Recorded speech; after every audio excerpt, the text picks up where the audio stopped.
Latest developments into context. I'm joined by developer and high-rise expert Paul Murad. Mr. Murad, good evening. Thank you for coming in tonight. What went wrong with Las Ramblas? Well, they made a few mistakes. One of them was, I think the project was too big for Las Vegas at this time, of the first phase of Manhattanization that's going on. There was so much options for the buyers as far as the products, different towers. They planned 11 towers on the property. And so the options had diluted basically the market. And there were some other mistakes with the marketing and the way that was handled, I believe, as well. You met with Related last summer to talk about a joint venture. You're also a developer in a project, I believe, downtown. What did Related tell you at the time? I mean, you were talking to them about this market and stuff. What did they tell you, and how did you leave that conversation?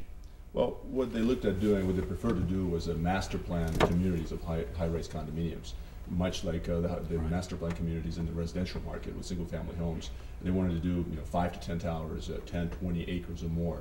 And what the market has shown here in Las Vegas and elsewhere, markets like Vancouver, Toronto, that one-off projects, 1 or 2 towers, is what's successful long term. We have much more to talk about. We're going to be coming back with Paul Murad in a moment. Stay with us.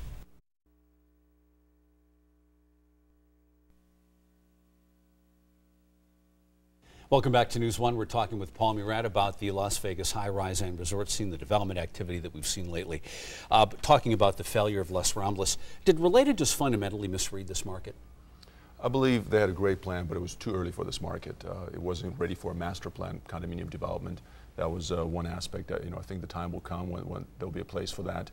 But right now, we'll see more of a one-off projects like Sky Las Vegas, Panorama, Soho Lofts, Newport Lofts are the ones that are getting built, and rather than a master plan of condos. And then marketing is another important aspect of it as well. One of the things I know that you'd been critical of is that you say that Related kind of abandoned some of the partners that it had in the past who kind of went out and helped sell these things and relied on locals here who frankly didn't quite know what they were doing. Talk to me more about that. Well, historically in their markets, Related from New York and Related in Miami had marketing companies, Sunshine in New York, Sunshine Group, and Related Cervera was another company that have brought great amount of success to both companies in New York and Miami, and they didn't bring those companies to Las Vegas. They decided to hire locally, and while it was a good idea, but I think specifically in marketing, where it's important to have the network of brokers nationally and especially internationally, South America, Europe, where a lot of the buyers could have been coming from, that didn't occur. Edge Resorts bought the property from Related, Las Ramblas. It says that it plans to do something more now on more of a pure hotel kind of formula as opposed to what it said Las Ramblas was. It said that Las Ramblas was more of a residential component.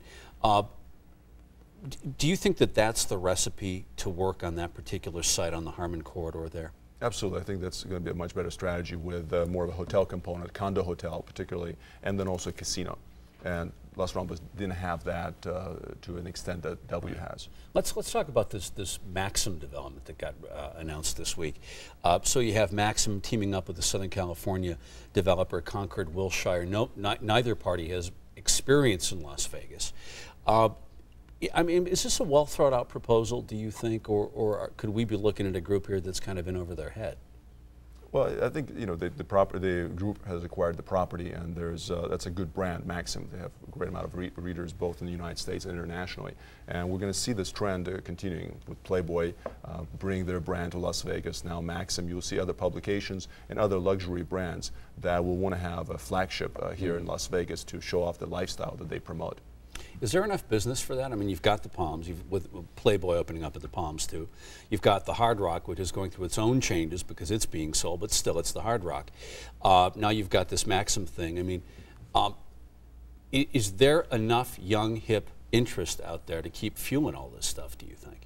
Absolutely. I think there's interest, and we've seen with the supply of hotel rooms as well, that as the supply continues to grow, there's demand associated with that greater than most other markets. What do you think of the site? I was reading one analysis today that said that that's not really the greatest site next to Circus, but yet, I mean, it is on the north end of the Strip. It's right near some major development that's going to be going on. I mean, do you think that's a bad site, or is that a pretty good site? No, it's a good site. I think a lot of development is going northward with the Wynn Casino, the Encore, the Echelon by Boyd Gaming, lots of Trump Towers as well. The development is moving north, and then also being connected with the downtown development that's occurring as well. What is your take just on the broad picture of the real estate market here right now in Las Vegas? You keep calling this the second phase of the Manhattanization of Las Vegas, where this high-rise boom is sort of cooling off and more stability to it. That being said, I mean, how much of a slowdown do you see here? I mean, we're seeing the housing market flat right now, maybe dipping. What do you see in the high-rise market? In the high-rise market, we're going to see a change from the exuberance that we experienced, kind of the frenzied phase of announcing new projects on a weekly basis. We're going to see projects that are moving forward slowly, steadily, and I think we're going to see more of the projects that are 1 or 2 towers in the development, like in the mature markets like Vancouver, Toronto, New York, and Chicago. That's going to be occurring more. There'll be real buyers now, there'll be real developers, and things are going to develop slowly, but more, they're going to happen over time. How do you see, how is the person coming to the table now with a high-rise development, how is that development group, that company, that brainchild fundamentally different from the people who showed up a few years ago with nice pictures on paper? I mean, are you seeing more seasoning being brought to the table here, more experience? Absolutely. I think the barrier of entry has been raised, yeah. And so you can't just come in with an option on the property and a great website and plans with renderings. You've got to own the property. You've got to have capital in order to develop it through initial pre-development phase. You've got to have assets and credibility to obtain financing for the construction loan, for the mezzanine loans that have to occur in order for the projects to happen. Who's buying all this stuff? I mean, are we still being driven really by out-of-town? I mean, they've always been largely out-of-town buyers, but is the profile of this buyer changing? Who is buying all this stuff? Well, the profile is changing. It's less investors and speculators, although that's still a strong number of people coming in. We're also seeing more primary residents.